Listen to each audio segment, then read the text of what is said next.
একটার পর একটা গজব আসবে। যদি কোনো সম্প্রদায়ের লোক, কোন জাতির লোক যদি আল্লাহর কোরআন থেকে মুখ ফিরিয়ে নেয়, আল্লাহ রাব্বুল আলামিন সূরা ফুরকানের ৭৭ নম্বর আয়াতে কারিমার মধ্যে বলছেন, কুল মা ইয়াবাউ বিকুম রাব্বি লাউলা দুআউকুম ফাকাদ কাযাবতুম ফাসাউফা ইয়াকুনু লিজামা। বলুন আল্লাহু আকবার। রব্বুল আলামিন বলছেন, হে রাসূল আপনি বলে দেন, যদি তারা আপনার প্রতিপালককে না ডাকে আর যদি তারা আয়াত অর্থাৎ কোরআনকে যদি অবিশ্বাস করে, কোরআনকে যদি অস্বীকার করে, তাহলে আপনি তাদেরকে বলেন ফাসাউফা ইয়াকুনু লিজামা, তাদের প্রতি অচিরেই আকস্মিক গজব আসতেই থাকবে। জোরে বলুন নাউজুবিল্লাহ। আপনি এই আকস্মিক লিজামা শব্দের তাফসীর যদি আপনি খোলেন, আপনি বুঝতে পারবেন লিজামা শব্দের তাফসীরের মধ্যে তাফসীরকাররা লিখেছে, এই তাফসীরকে আপনি অতিবৃষ্টি বলতে পারেন, এই তাফসীরকে আপনি অনাবৃষ্টি বলতে পারেন। এই লিজামা শব্দের অর্থ এই গজবকে আপনি আসমানি বালা বলতে পারেন, আপনি জমিনি বালা বলতে পারেন। ঝড়, সিডর, আইলা, ঘূর্ণিঝড়, আপনি যত প্রকার মহামারী, যে 2020 সালে যেটা দেখা গেলেছিল, করোনা হয়েছিল কিনা, করোনা যে ভাইরাসটা হয়েছিল, এটা ওয়ার্ডসগাই লিজামা শব্দের অন্তর্ভুক্ত। যদি কোনো সম্প্রদায়ের লোকেরা আল্লাহর কোরআন থেকে মুখ ফিরিয়ে নেয়, আল্লাহকে যদি স্বীকার না করে, আল্লাহর সাথে যদি কুফরি করে, না শুকরিয়া করে, তাহলে একটার পর একটা আসমানি বালা তাদের কাছে আসতেই থাকবে। জোরে বলুন ঠিক কিনা। শুধু তাই নয়, সূরাতুত তাহা 124 নম্বর আয়াতে কারিমার মধ্যে রব্বুল আলামিন বলছেন, ওয়ামান আ'রাদা আন যিকরি ফাইন্না লাহু মাঈশাতান দানকা ওয়া নাহশুরুহু ইয়াওমাল কিয়ামাতি আ'মা। বলুন আল্লাহু আকবার। হে রাসূল, যারা আমার এই জিকির থেকে মুখ ফিরিয়ে নেবে, তাদের জীবনটাকে মাঈশাতান দঙ্কা, তাদের জীবনটাকে আমি সংকীর্ণ করে দেব। কি করে দেব? তাদের জীবনটাকে আমি সংকীর্ণ করে দেব। শুধু তাই নয়, ইয়াউমাল কিয়ামাতি আমা, কাল কিয়ামতের ময়দানে আমি তাদেরকে অন্ধ করে উঠাবো। কি করে উঠাবো? অন্ধ করে উঠাবো। দেখেন, এই পৃথিবীতে যদি কোনো ব্যক্তি আল্লাহ রাব্বুল আলামিনের কোরআন থেকে মুখ ফিরিয়ে নেয়, রব্বুল আলামিন বলছেন যে তাদের জীবনটা সংকীর্ণ করে দেওয়া হবে। তাদের জীবনে কোনো শান্তি থাকবে না, তাদের জীবনে কোনো সুখ থাকবে না, তাদের রিজকে কোনো বরকত থাকবে না। জীবনটা সংকীর্ণ হয়ে যাবে। স্ত্রী কথা শুনবে না, সন্তান কথা শুনবে না, যত টাকা পয়সা আছে কোনো জিনিসে তার শান্তি জোগাড় করতে পারবে না। শেষ পর্যন্ত তার জীবনটা মাঈশাতান দঙ্কা, এমন সংকীর্ণ হয়ে যাবে যে হঠাৎ করে একদিন আজরাইল এসে রূহখানা কবজ করে নিয়ে চলে যাবে। জোরে বলুন ঠিক কিনা। তাহলে কোরআন থেকে মুখ ফিরিয়ে তার জীবনটা সংকীর্ণ হয়ে যাবে। আর কাল কিয়ামতের ময়দানে তাকে উঠানো হবে অন্ধ করে। কি করে উঠানো হবে? অন্ধ করে। যখন তাকে অন্ধ করে উঠানো হবে, ওই ব্যক্তি আবার আল্লাহ রাব্বুল আলামিনের কাছে বলবে, ক্বালা রাব্বি লিমা হাশারতানি আ'মা ওয়া ক্বাদ কুনতু বাসীরা। হে আমার প্রতিপালক, ইতিপূর্বে দুনিয়ায় তো আমার দুইটা চক্ষু ছিল। কি ছিল? দুইটা চক্ষু ছিল, আমি তো ভালো দেখতে পারতাম। কিন্তু আজকে এই কিয়ামতের ময়দানে আপনি কেন আমাকে অন্ধ করে উঠালেন? আল্লাহ রাব্বুল আলামিন তার জবাব দেবে, ক্বালা কাযালিকা আতাতকা, ক্বালা কাযালিকা আতাতকা আয়াতুনা ফানাসিতাহা কাযালিকাল ইয়াউমা তুনসা। কারণ পৃথিবীর জমিনে আমার আয়াতের কথা, আমার কোরআনের কথা যখন ওয়াজরা ওয়াজ করেছে, বক্তারা ওয়াজ করেছে, পারঘাটার জমিনে যখন তাফসীর মাহফিল হয়েছে, মাহফিলের পাশ দিয়ে তোমরা যাতায়াত করেছো, কিন্তু মাহফিলের বসনায় মাহফিল থেকে মুখ ফিরিয়ে চলে গিয়েছিলে। এখন আমিও আজকে এই কিয়ামতের ময়দানে তোমাদেরকে সেইভাবে ভুলে যাব। কিভাবে ভুলে যাব? তাহলে কঠিন আযাব আসবে কিনা জোরে বলুন তো। কাল কিয়ামতের ময়দানে যদি আল্লাহ রব্বুল আলামিন বলে যে বান্দা আমি তোমাকে ভুলে গিয়েছি, আমি তোমাকে ভুলে গেলাম, আল্লাহ যদি ভুলে যায় আমাদেরকে, তাহলে কিয়ামতের ময়দান আমাদের জন্য সহজ হবে না কঠিন হবে বলেন তো? কত কঠিন হবে সেদিনের কথা দেখেন। আল্লাহ রব্বুল আলামিনের রাসূল বলছে যে কিয়ামতের ময়দানটা এত উত্তাপ হবে, সূর্যটা মাথার আধা হাত নিকটে চলে আসবে, উপর থেকে তাপ দেওয়া হবে, ওই তাপের কারণে জমিনটা, এই যে নিচের এই জমিনটা একেবারে তামায় পরিণত হয়ে যাবে, রোদের তাপে তামায় পরিণত হয়ে যাবে, উপরের তাপ নিচেই মাটির গরমের তাপ। তাহলে এই অবস্থায় কঠিন অবস্থা না ভালো অবস্থা বলেন তো? অনেক কঠিন অবস্থা হয়ে যাবে যদি কোনো ব্যক্তি এই কুরআন থেকে মুখ ফিরিয়ে নেয়। কি থেকে? এই কুরআন থেকে মুখ ফিরিয়ে নেয়। রব্বুল আলামিন তারপরে বলছেন এই কুরআন থেকে যারা মুখ ফিরিয়ে নেবে তাদের আরো নিদর্শন, তাদের সম্পর্কে আরো আলোচনা আছে। রব্বুল আলামিন বলছেন যে ইন্নাল্লাযীনা কাযযাবু বিআয়াতিনা ওয়াস্তাকবারু আনহা লা তুফাত্তাহু লাহুম আবওয়াবুস সামাই ওয়া লা ইয়াদখুলুনাল জান্নাতা হাত্তা ইয়ালিজাল জামালু ফি সাম্মিল খিয়াতি ওয়া কাযালিকা নাজজিল মুজরিমিন। বলুন আল্লাহু আকবার। রব্বুল আলামিন বলছেন নিশ্চয় যারা আমার এই কুরআনকে, আমার এই আয়াতকে মিথ্যা প্রতিপন্ন করবে আর অহংকার বশত এই কুরআন থেকে যে বা যারা মুখ ফিরিয়ে নেবে তাদের জন্য আসমানের দরজা খোলা হবে না। কোন দরজা খোলা হবে না? আসমানের দরজা খোলা হবে না। সাইয়্যিদুল মুফাসসিরিন হযরত আব্দুল্লাহ ইবনে আব্বাস রাদিয়াল্লাহু তাআলা আনহু আসমানের দরজা খোলা হবে না এর তাফসিরে লিখেছেন যে মানুষ যখন মৃত্যুবরণ করে হযরত আজরাইল আলাইহিস সালাতু ওয়াস সালামের সাথে 500 ফেরেশতা আসে। যদি নেককার ব্যক্তি হয় 500 রহমতের ফেরেশতা আইবে, আর যদি বদকার ব্যক্তি হয় 500 আযাবের ফেরেশতা আইবে। যখন ওই ব্যক্তি, যে ব্যক্তি আল্লাহর কুরআন থেকে মুখ ফিরিয়ে নেবে অহংকার বশত, আল্লাহ রব্বুল আলামিনের আদেশ ক্রমে যখন রূহটা কবজ করার জন্য আজরাইল আলাইহিস সালাতু ওয়াস সালাম আইবে, ওই বদকার ব্যক্তি, ওই কাফেরের ব্যক্তির রূহটা কবজ করা হবে। রূহটা কবজ করার পরে হযরত আজরাইল আলাইহিস সালাতু ওয়াস সালামের নেতৃত্বে যে ফেরেশতাগুলো এসেছিল তারা আসমানের দিকে উঠে যাবে। আসমান বরাবর যখন উঠে যাবে তখন ফেরেশতারা সালাম দেবে, দেওয়ার পরে সালামের উত্তর দেওয়া হবে। তারপর ফেরেশতারা বলবে যে আসমানের দরজা খুলে দাও।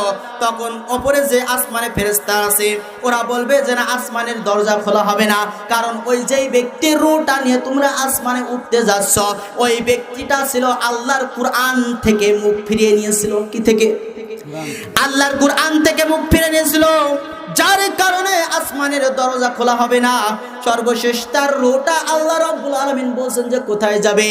কাল্লা ইন্না কিতাবাল ফুজ্জারি লাফি সিজ্জিন ওয়া মা আদরাকা মা সিজ্জিন কিতাবুম মারকুম। বলুন আল্লাহু আকবার।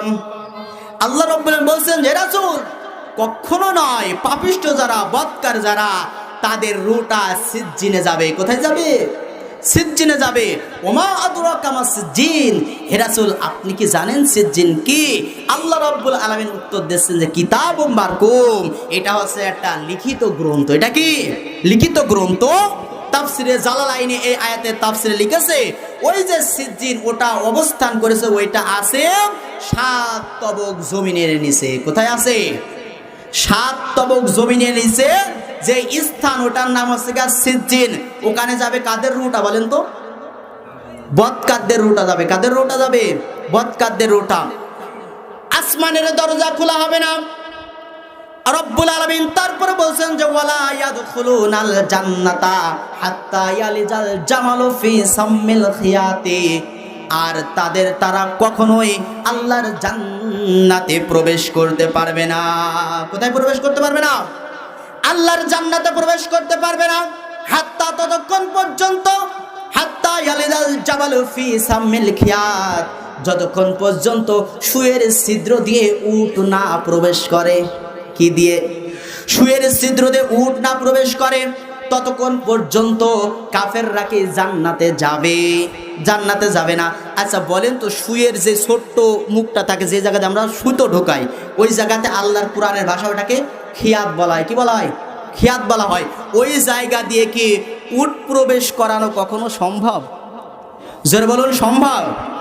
আল্লাহ একথা এজন্য বললেন যে যারা আল্লাহর কুরআনকে মিথ্যা প্রতিপন্ন করবে, কুরআন থেকে মুখ ফিরে নেবে, ওদের জন্য তো আসমানের দরজা খোলা হবে না, হবে না।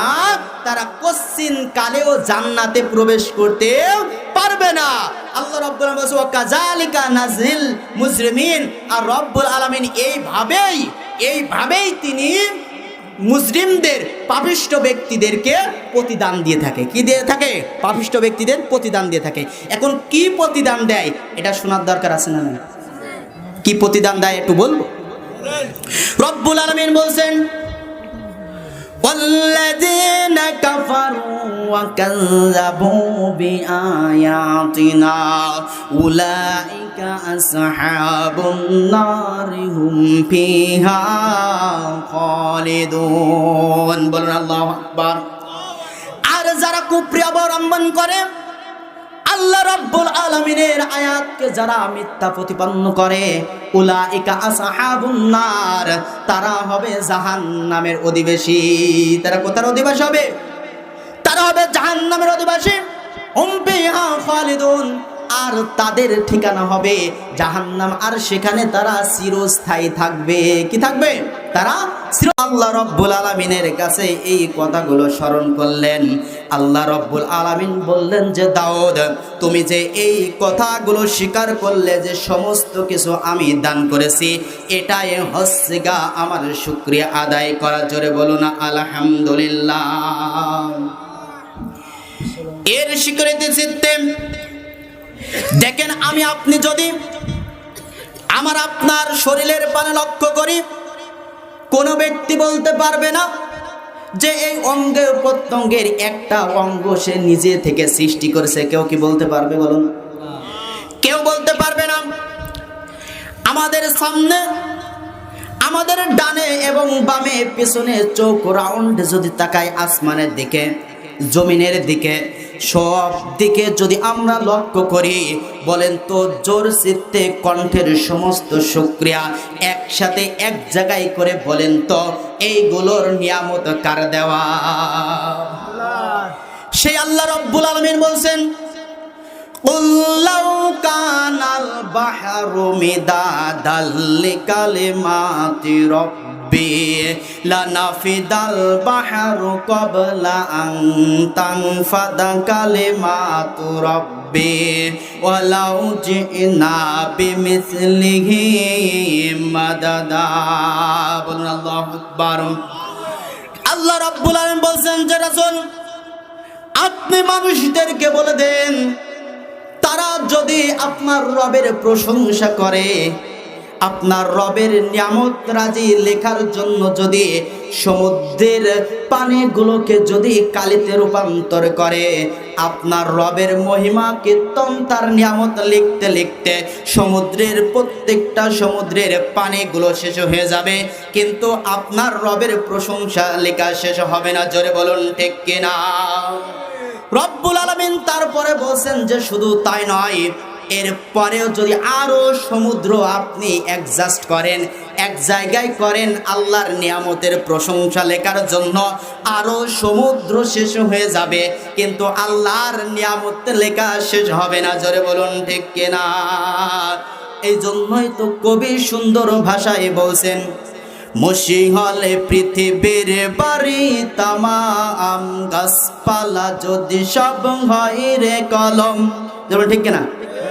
মসিহলে পৃথিবীর বাড়ি তামাম, গাছপালা যদি সব হয় রে কলম, শেষ হবে না রে লেখা তব গুণগান, শেষ হবে না রে লেখা তব গুণগান। ও গো রহিম রহমান, অধম কিভাবে গাব তব গুণগান, অধম কিভাবে গাব তব গুণগান। মশিঙালে পৃথিবীর বাড়িয়ে তামাম, গাছপালা যদি সব হয় রে কলম, শেষ হবে না রে লেখা তব গুণগান, শেষ হবে না রে লেখা তব গুণগান। ও গো রহিম রহমান, অধম কিভাবে গাব তব গুণগান, অধম কিভাবে গাব তব গুণগান। জোরে বলুন ঠিক কিনা? কুদরতে ভরা তব এই ধরনী, ও বাতাস ওই নদী বন, সাজানো সবই প্রভু তোমার হাতে।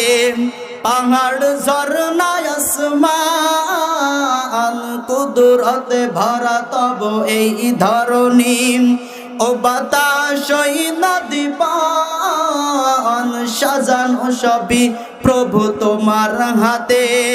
পাহাড় ঝরনা আসমান, সব কানে লেগে আছে শুধু তো বারণ, সব কানে লেগে আছে শুধু তো বারণ। জানজে তব ফুরান, অধম কিভাবে গাব তব গুণগান, অধম কিভাবে গাব তব গুণগান। জরুল মারহাবা। সময় তো উপস্থিতি, তাহলে এই মাহফিলে বসে আপনারা খুশি না বেজার? আরেকটা যদি লজিক দিই, যাদের মনের মধ্যে সন্দেহ সংশয় থাকতে পারে, যারা ভাবতে পারে যে এই মাহফিলে বসে আমাদের কি হবে, কি লাভটা হবে, আচ্ছা আপনাদের কাছে স্বীকারোক্তি নিতে চাই, বলেন তো এই মাহফিলে বসলে লাভ আছে না নাই? কম না বেশি? কাল কিয়ামতের ময়দানে আল্লাহ রাব্বুল আলামিন সূরাতুল জুমারের মধ্যে বলছেন যে ওয়াসিকাল্লাযিনা কাফারু ইলা জাহান্নাম যুমারা। বলুন আল্লাহু আকবার। রাব্বুল আলামিন বলছেন কাল কিয়ামতের ময়দানে যখন কাফেরদেরকে হাঁকায়ে হাঁকায়ে জাহান্নামের দিকে নিয়ে যাওয়া হবে, তাদেরকে জাহান্নামের মধ্যে প্রবেশ করানো হবে। তারপরে যখন কাফেররা জাহান্নামে চলে যাবে, আর একটা দল থাকবে, ওই দলের উপর চাই সম্পর্কে রব্বুল আলামিন বলছেন যে ওয়াসিকাল্লাযিনা তাকাউ রাব্বাহুম ইলাল জান্নাতি যুমারা। বলুন আল্লাহু আকবার। আর একটা দল আছে যারা তার প্রতিপালককে ভয় করে চলতো, তাদেরকে ফেরেশতারা দলে দলে জান্নাতের দিকে নিয়ে যাবে। জোরে বলুন সুবহানাল্লাহ। যারা আল্লাহকে ভয় করে তাদেরকে কোথায় নিয়ে যাওয়া হবে? তাদেরকে জান্নাতের মধ্যে নিয়ে যাওয়া হবে, দলে দলে হাঁকিয়ে হাঁকিয়ে। তখন আল্লাহ রাব্বুল আলামিন জান্নাতীদেরকে যখন জান্নাতে প্রবেশ করাবেন, আল্লাহ রাব্বুল আলামিন জান্নাতীদেরকে সকলকে নিয়ে একটা সেমিনার করবেন। কি করবেন? একটা সেমিনার করবেন, একটা ওয়াজের মাহফিল তৈরি করবেন জান্নাতের মধ্যে। সমস্ত জান্নাতীদেরকে তিনি আমন্ত্রণ করবেন ওই মাহফিলে শরীক হওয়ার জন্য। সমস্ত জান্নাতীরা যখন জান্নাতের মধ্যে এক জায়গায় শরীক হবে, ওই মাহফিলের মধ্যে হযরতে দাউদ আলাইহিস সালাম থাকবে বিশেষ মেহমান। হযরতে রাসূল কারীম সাল্লাল্লাহু আলাইহি সাল্লাম, আমার আপনার প্রিয় নবী, নবী মুহাম্মদুর রাসূলুল্লাহ, সকলে বলুন সাল্লাল্লাহু আলাইহি সাল্লাম, তিনি থাকবে প্রধান মেহমান। আর ওই অনুষ্ঠানের সভাপতিত্ব করবেন আমার আল্লাহ সুবহানাহু ওয়া তাআলা স্বয়ং। জোরে বলুন আল্লাহু আকবার। তাহলে এই মাহফিলে বসে লাভ আছে না ক্ষতি? আল্লাহ রাব্বুল আলামিন হযরত দাউদ আলাইহিস সালামকে বলবেন যে দাউদ, তুমি আমার ঐশী গ্রন্থ কুরআনুল কারীম থেকে সূরাতুল বাকারা তেলাওয়াত করে আমার জান্নাতি বান্দাদেরকে শোনাও। দাউদ আলাইহিস সালাম আল্লাহ রাব্বুল আলামিন যখন তাকে আদেশ দেবেন সূরাতুল বাকারা তেলাওয়াত করে জান্নাতি বান্দাদেরকে শোনাবেন। যখন দাউদ আলাইহিস সালামের সূরাতুল বাকারা তেলাওয়াত করা শেষ হয়ে যাবে, আল্লাহ রাব্বুল আলামিন বলবেন যে দাউদ, এই কোরআনের জন্য তুমি ত্যাগ স্বীকার করো নাই, এই কোরআনের জন্য তুমি কষ্ট করো নাই, এই কোরআনের জন্য কষ্ট করেছেন আমার হাবিব মুহাম্মদ। কে কষ্ট করেছে? আমার হাবিব মুহাম্মদ সাল্লাল্লাহু আলাইহি সাল্লাম কষ্ট করেছে। আমার হাবিব কোরআনুল কারীম থেকে আমার জান্নাতি বান্দাদেরকে সূরাতুল ইয়াসিন তেলাওয়াত করে শোনাবে। কি তেলাওয়াত করে শোনাবে? সূরাতুল ইয়াসিন তেলাওয়াত করে শোনাবে। ওই জান্নাতের মধ্যে যখন রাসূল কারীম সাল্লাল্লাহু আলাইহি সাল্লামের সূরাতুল ইয়াসিন তেলাওয়াত করা শেষ হবে, আল্লাহ রাব্বুল আলামিন ওই জান্নাতের মধ্যে, ওই সেমিনারের মধ্যে আল্লাহ রাব্বুল আলামিন সূরাতুল আর রহমান তেলাওয়াত করে জান্নাতি ব্যক্তিদেরকে শোনাবেন। জোরে বলুন সুবহানাল্লাহ। আল্লাহ রাব্বুল আলামিনের কণ্ঠে কোরআনুল কারীম তেলাওয়াত করে শুনে জান্নাতি ব্যক্তিরা এত আনন্দ অনুভব করবে, এত তৃপ্তি পাবে যে তারা শেষ পর্যন্ত বলবে যে পৃথিবীর জমিনে কত ওয়াজের ওয়াজ শুনেছি, কত কারীর তেলাওয়াত শুনেছি, কত শিল্পীর গজল শুনেছি, এত সুন্দর তেলাওয়াত, এত মনোরম তেলাওয়াত আমরা কখনো শুনিনি। জোরে বলুন সুবহানাল্লাহ। আমরা আল্লাহর কাছে বলি যে মালিক, ওই জান্নাতের মধ্যে যখন আপনি ওই জান্নাতের মধ্যে আপনার জান্নাতি বান্দাদেরকে নিয়ে আপনি যে সেমিনার করবেন, ওই সেমিনারের মধ্যে আপনি আমাদেরকে দয়া করে একটু জায়গার ব্যবস্থা করে দিন। সকল বলেন আল্লাহুম্মা আমিন। ওই অনুষ্ঠানে জাতি মন চায় কি চায় না? যেমন চায় কি না? কারণ এখন অনেক আলেমদের মুখ থেকে কুরআন হাদিসের কথা শুনলে মানুষের অন্তরে শান্তি পায় কিনা? শান্তি পায়। অনেকে যখন কুরআন তেলাওয়াত হয়, ঐশিক গ্রন্থ যাদের কণ্ঠের তেজ একটু বেশি সুন্দর মনোরম, ওদের তেলাওয়াত শুনে অনেক মানুষ চোখের পানিও ফেলে দেয়। আছে না নাই? অনেক মানুষ আছে যাদের চোখ দিয়ে আল্লাহর কুরআন তেলাওয়াত শুনলে পানি ঝরে পড়ে। তাহলে এই পৃথিবীতে এই কুরআনুল কারীমের মর্যাদা কম না বেশি? কম না বেশি বলেন তো? এই কুরআনুল কারীমের মর্যাদা সবচাইতে বেশি। আর এটা এমন একটা ঐশী গ্রন্থ, আল্লাহ রাব্বুল আলামিন বলেন যে তিবিয়ানা লিকুল্লি শাই।